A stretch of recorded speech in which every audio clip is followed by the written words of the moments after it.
Do not sacrifice to the Lord your God an ox or a sheep that has any defect or flaw in it, for that would be detestable to him.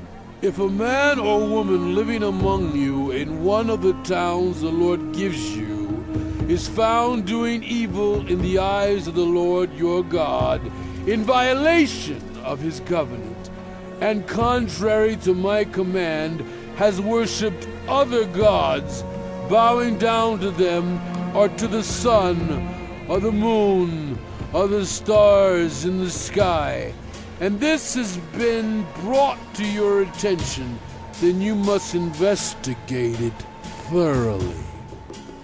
If it is true and it has been proved that this detestable thing has been done in Israel, take the man or woman who has done this evil deed to your city gate and stone that person to death.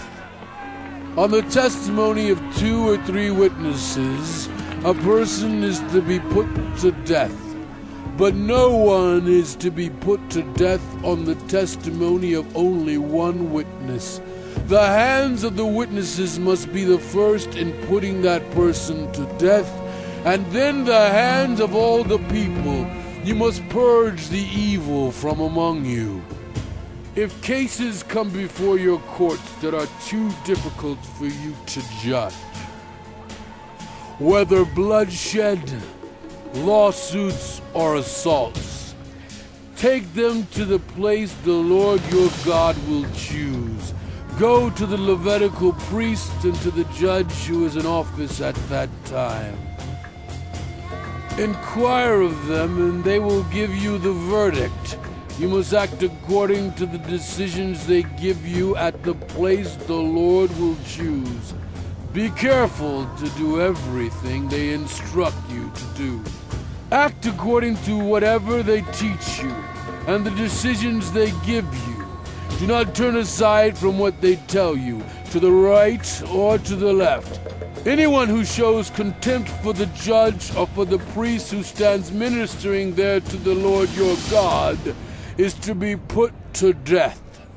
You must purge the evil from Israel. All the people will hear and be afraid and will not be contemptuous again. When you enter the land the Lord your God is giving you, and have taken possession of it and settled in it, and you say, "Let us set a king over us like all the nations around us," be sure to appoint over you the king the Lord your God chooses. He must be from among your own people. Do not place a foreigner over you, one who is not an Israelite. The king, moreover, must not acquire great numbers of horses for himself, or make the people return to Egypt to get more of them. For the Lord has told you, you are not to go back that way again. He must not take many wives, or his heart will be led astray. He must not accumulate large amounts of silver and gold. When he takes the throne of his kingdom, he is to write for himself on a scroll a copy of this law taken from that of the Levitical priest.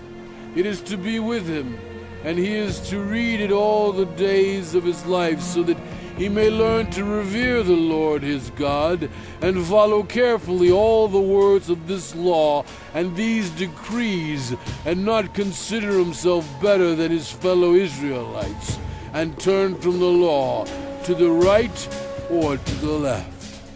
Then he and his descendants will reign a long time over his kingdom in Israel.